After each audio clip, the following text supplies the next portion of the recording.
Welcome back to this, the 31st in my series on the story of the family of Abraham. Today we're looking at chapter 41 of the book of Genesis, which concerns the two dreams of Pharaoh, Joseph's interpretation of them, and Joseph's stratospheric rise to status within the land of Egypt. The story begins with a reference to a particular time. It came to pass at the end of 2 full years that Pharaoh had a dream. Now, those 2 full years are dated from his birthday in the previous chapter. That birthday was the time of release for the butler and the baker, although the baker was hung as a result of his the birthday. This occasion is then the 3rd birthday, presumably, around that sort of time. And that suggests that maybe there's something in the dreams of the butler and the baker that was a message to Joseph himself. That at the end of 3 days, the 1st birthday, the 2nd birthday, the 3rd birthday, he himself would be released too. Maybe. That's a possibility. And again, we see themes of 3 days are important within the story of Joseph. They'll be mentioned again at least once more. And thinking about this in terms of Christ's resurrection, there are some obvious parallels there.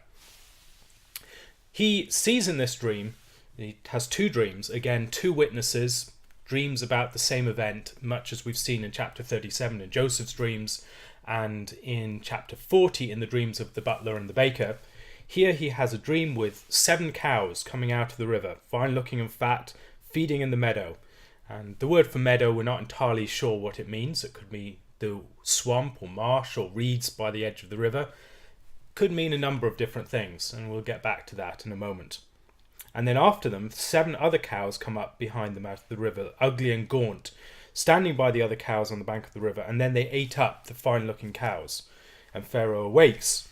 Then he dreams a second time, and it's 7 heads of corn coming up on one stalk, plump and good, and then 7 thin heads, blighted by the east winds, sprung up after them. And the 7 thin heads devoured the 7 plump and full heads. So Pharaoh awoke, and indeed it was a dream.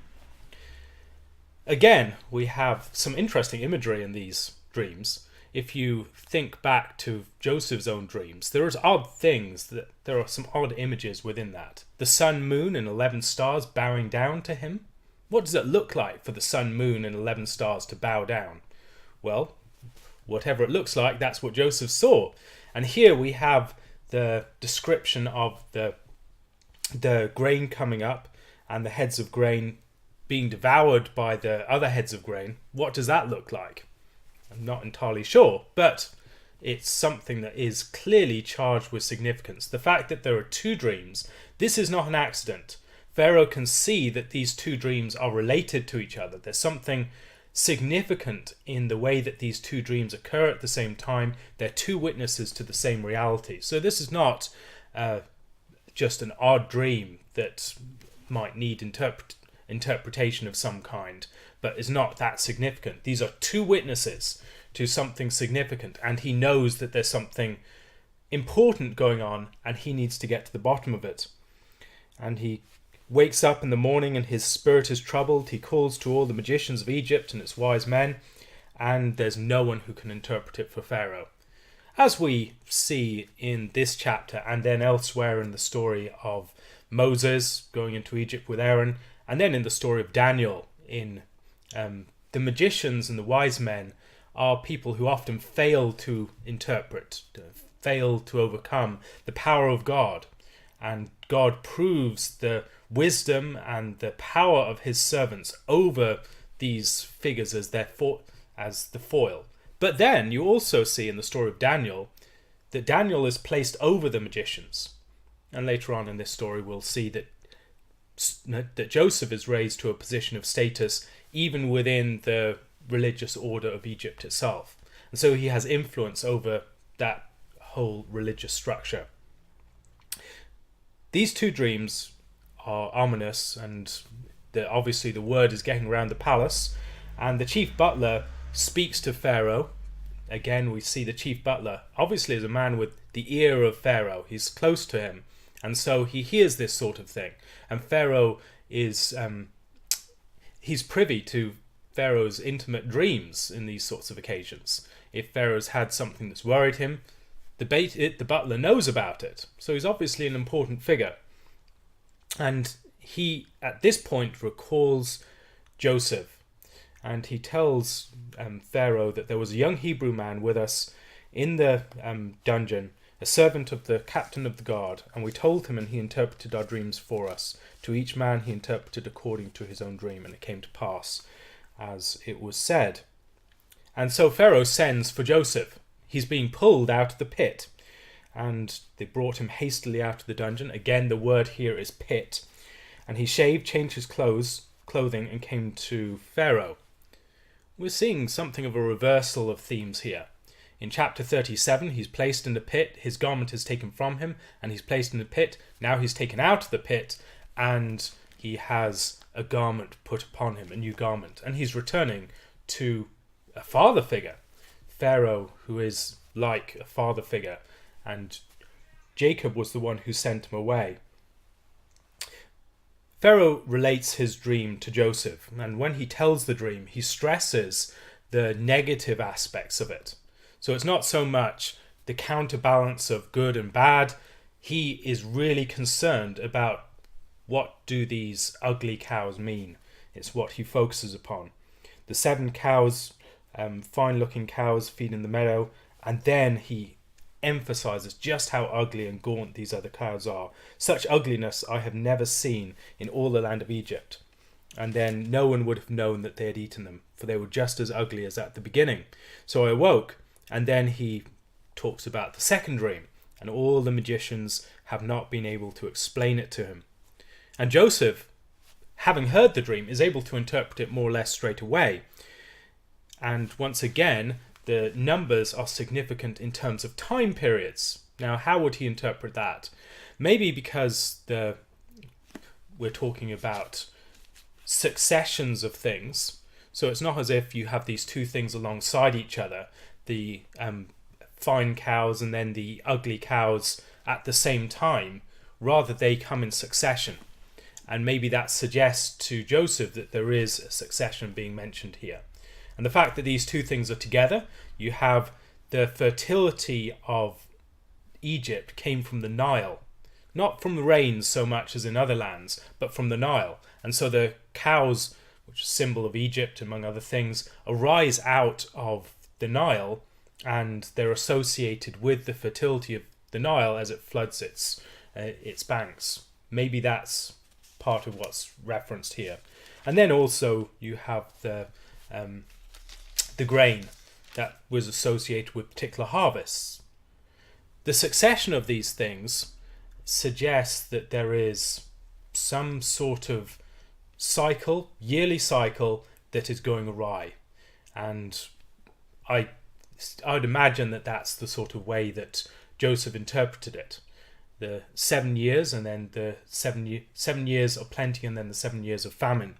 The 7 good heads are 7 years, the dreams are 1, and the 7 thin and ugly cows which came up after them are 7 years. And the 7 empty heads blighted by the east wind are 7 years of famine. Note that there are 2 problems here. There's the problem with the Nile, and there's the problem with the blighting of the east wind. So there's a problem with the Nile, and there's a problem with the sun. A problem with the waters below and the heavens above. And this is also a statement about the source of Israel's life. The Nile and the sun god, both of them seem to be failing at this point. And there's a crisis that maybe is a religious crisis, along with a crisis of food. It presents a failure of these 2 key gods within the Egyptian pantheon. Maybe that's part of what's going on. And then he interprets the dream to Pharaoh, and he goes beyond interpretation. He suggests action to be taken. The plenty will not be known in the land because of the famine following. It will be very severe. And this is established by God. It's been repeated twice, precisely because this is established by God and God will bring it to pass. That there is a twofold witness to this sure event. That twofold witness is something that, when we look through the story of Joseph, there are interesting themes in Joseph's story of providence. We see repeated patterns. We see the patterns of going into the pit and being brought up out of the pit. We see things like that you meant it for evil, but God meant it for good. And when he talks to his brothers later on, or you see something like this, God has established something, a period of time. Now, think, it's 14 years as well. How long has Joseph been in his position? This is coming into, presumably, the start of the 14th year. We maybe can have some parallels here with the story of Jacob, his father. That Jacob, his time in the land with Laban, and the coming of the 14th year, and what that signified. Or maybe it's associated with the birth of Isaac, 13 years after the birth of Ishmael. Don't know. But these are numbers that occur on a number of occasions, 13 and 14. So maybe there's something going on there. Pay attention to the numbers anyway, because often there are things going on. He suggests that Pharaoh appoint officers over the land, collecting 1/5 of the produce of the land of Egypt in the 7 plentiful years, and alongside that select a discerning and wise man and set him over the entire land of Egypt. So have one wise man overseeing the whole process, and then set officers over the land. It says to collect 1/5 of the produce of the land of Egypt in the 7 plentiful years. Not entirely sure what that means. It might not be referring to collecting 1/5, but dividing the country into fifths as a sort of military rule. Later on we'll see that Israel is divided into companies of 5s or 50s as they leave as they leave Egypt and enter the promised land as well on both of those occasions. That it's a sort of military ordering. So he's maybe suggesting putting the nation under martial law. Later on there will be a suggestion of taxation, but that comes at a later point. So at this point I think maybe it's military rule that he's referring to. And the gathering of the food presumably means don't sell it outside Egypt. Don't engage in the sort of trade that you generally engage in, but collect the food within the land. Ensure that it is all placed in storehouses and preserved. And so it's gathered for during the good years and stored up under the authority of Pharaoh and kept in the cities. And then that's a reserve for the years of famine. Pharaoh is very impressed with this advice and says, can we find such a one as this, a man in whom is the Spirit of God? And then points out that, well, all the wise men and the magicians of Egypt have failed to interpret his dream. Who's interpreted his dream in this way? It's Joseph. And so Joseph would seem to be the natural person, wiser than all the other people in the land. They've just had a test. Everyone else has failed. Joseph succeeded. So why not make him the person to oversee? Even in his interpretation of the dream, he moved beyond interpretation into prudent advice. So there's a suggestion he's probably the guy we're looking for. And Joseph is told by Pharaoh, I've set you over all the land of Egypt. And he takes the signet ring off his hand, put it on Joseph's hand, and he clothed him in garments of fine linen and put a gold chain around his neck. Had him ride in the second chariot which he had, and they cried out before him, bow the knee. So he set him over all the land of Egypt. Read this and think of what this reminds you of. There are a few things that it might remind you of. It might remind you of the story of Mordecai, as Mordecai is blessed by King Ahasuerus, who says, what shall be done to the man who the king delights to honour, and dress him up in the finery of the king, and royal robe which the king has worn, royal crest placed on his head, and then led by one of the noble princes on horseback, and everyone have to bow before him and say this is what is done to the man who the king delights to honour. Later on we'll see Mordecai the Jew. It was second to King Ahasuerus, and was great among the Jews, and was well received by the multitude of his brethren, seeking the good of his people and speaking peace to all his kindred. So again we'll see someone raised to high status and in a similar sort of situation. Daniel has a similar thing happen as well under King Darius. So these are examples of wise Jews who are raised to power. Another example, though, which is maybe an inverse, is the story of Judah, where Judah has his signet and cord taken from him and his staff. These symbols of rule are removed from him. He later receives them back as he confesses.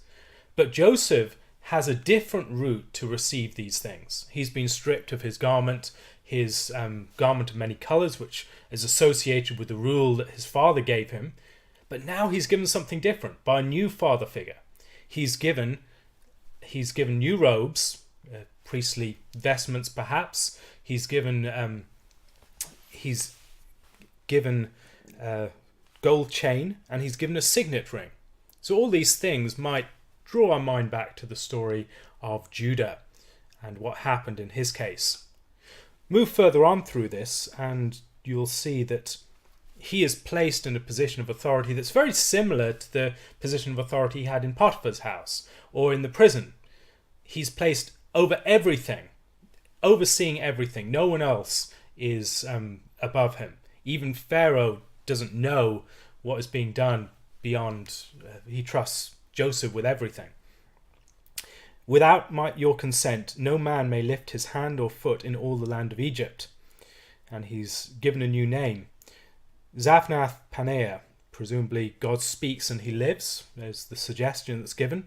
And he's given a wife, the daughter of Potiphar, priest of On.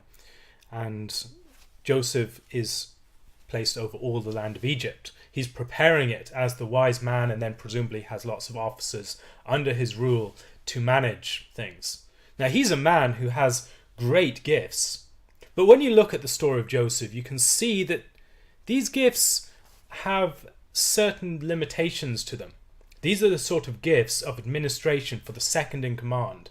These are the gifts that you see in the person who can keep the prison, who can keep the house of his master, who can serve under the king, Pharaoh, all these sorts of things. He can be also the firstborn of his father and play that role. And in all of these roles, there's questions of loyalty. He is very loyal. And the question is he too loyal? Is he someone who's able to stand for justice, even when it is something that might go against his master? And that question is one that will niggle a bit.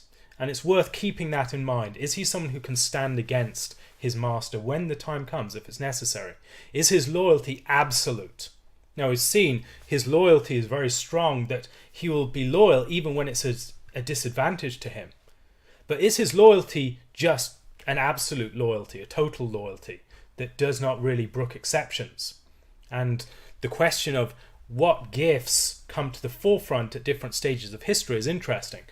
In the philosophy of the Hebrew Scriptures, Yoram Huzoni makes some really interesting points about this, where he explores the characters of the brothers, where you see Levi and Simeon and their association with zeal and violence, and the way that you have Judah, who's associated with repentance, and he's a leader of the brothers.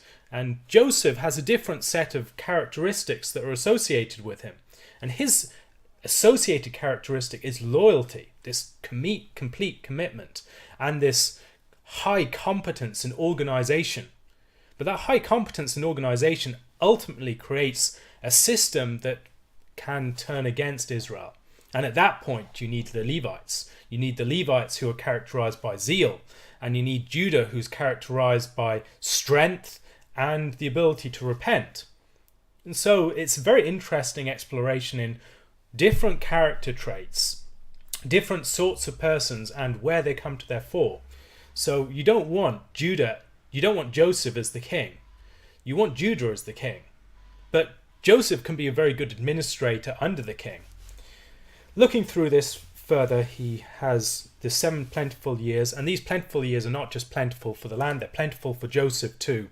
During this year, he gathers grain as the sand of the sea, recalling the promises made to Abraham, and he has 2 sons before the year of famine came.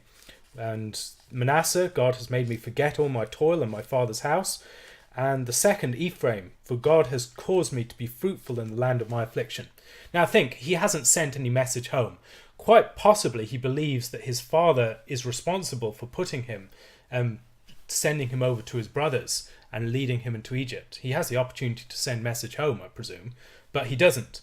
So maybe this is his forgetting of his father's house, is his sense that now I am the firstborn of the king of Egypt. I've got a new situation. I'm not just the firstborn servant, as it were, of the house, the chief servant of the house of Potiphar, nor am I just the man who organizes everything under the keep of the prison. Now I'm second in the land of Egypt. I'm the viceroy. And incidentally, we do have references and images from, and even garments and other things, or images of garments associated with the appointment of the viceroy in Egypt. So these are not things that we're just left to depend upon this text. We can see these sorts of things in museums. And so the 7 years of plenty, which were in the land of Egypt, end, and then the 7 years of famine begin, and all the land of Egypt is famished, and the people come to Pharaoh for bread, and he sends them to Joseph. And Joseph opens the storehouses, and sold to the Egyptians and other countries come to Egypt to buy grain. Now, is there anything else going on in this story? Is there anything else that we can learn from the dreams of Pharaoh? Now, I've mentioned that there is a reversal in the status of Joseph. We can see a sort of symmetry in his life. It begins with him, well, you have him being taken out of the pit, a new garment put upon him. Now, that goes back to a garment being taken from him and then him being put in the pit. Then you have him returning to the father figure, returning to Pharaoh, or going to Pharaoh. And then you have telling or hearing the two dreams. And just before he left, there were two dreams that he related to his father. And so there's further symmetry here. And then he was raised to great status, and we saw him given the coat of many colours, the status of the firstborn, as it were, of the house. So there's a symmetry to his life. But in that dream of Pharaoh, is there anything else that might suggest a symmetry? Rabbi David Foreman has suggested this, and I think it's a very interesting suggestion. I'm not sure what to make of it, but seven beautiful cows, seven ugly cows, and then the first being swallowed by the second, and they're grazing in the meadow or the swamp. Now the words there, if you look, the grazing, it could mean shepherding, and the word for the meadow or swamp could mean, or it could suggest, with their brothers. And that's where we see Joseph at the beginning of the story, shepherding with his brothers. And the ugly cows, the Rakot cows, they're similar to the description of Leah's eyes. Not quite the same word, but the same sound, pretty much. And it's reminiscent of what? It's reminiscent of Joseph being swallowed by his brothers. You have the 7 beautiful cows, and then you have the 7 ugly cows, and the 7 ugly cows swallow the beautiful cows. It seems as if he's been swallowed up by his brothers. Now, why would you have 7? Think back. Where have we seen 7 years and 7 years before? In the story of Jacob in Laban's house. Served 7 years for the beautiful Rachel. And the way that Rachel is described, and the way that Joseph is described, both of them are described as beautiful. And it's the same way that the cows are described. They're the beautiful cows. And then the ugly cows, they're described in ways similar, in words similar to the description of Leah's eyes. It's playing upon the word, perhaps. And so you have 7 years that flow by as if just a few days, as Jacob serves for Rachel. And then those years are blighted, as it were, by the east wind, as you have all of them being emptied of significance, as he's given Leah instead of Rachel, and he has to serve again for another 7 years, and he's reduced to a different level of servitude. So 7 beautiful years swallowed by 7 ugly years. And maybe there's something within the story of Joseph that he was supposed to see in that. In the same way as he could hear the stories of the dreams of the butler and the baker and see something that resembled his situation. maybe he can do something like that with Pharaoh's dream as well. Maybe Pharaoh's dream tells him something. Maybe it tells him that there is a swallowing up. He's swallowed up the beautiful cow as Benjamin and Rachel and Joseph. It seems like that all of Rachel's side of the family has been swallowed up by the ugly cows. And now that's all that's left. And it just seems such a tragedy. Those 7 years that Jacob served have all gone to waste. What's happened to them? They've been swallowed up by those 7 ugly years.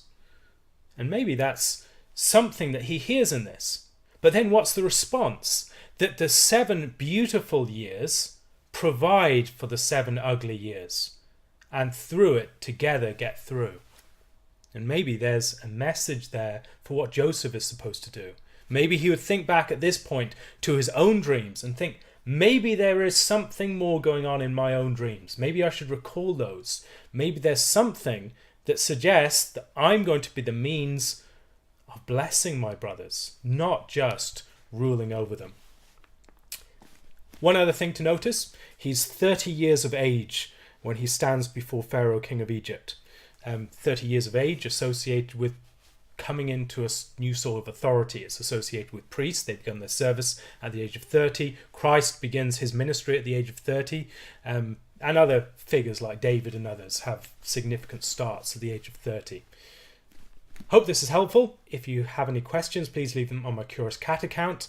If you would like to support this and other videos like it, please do so using my Patreon or PayPal account.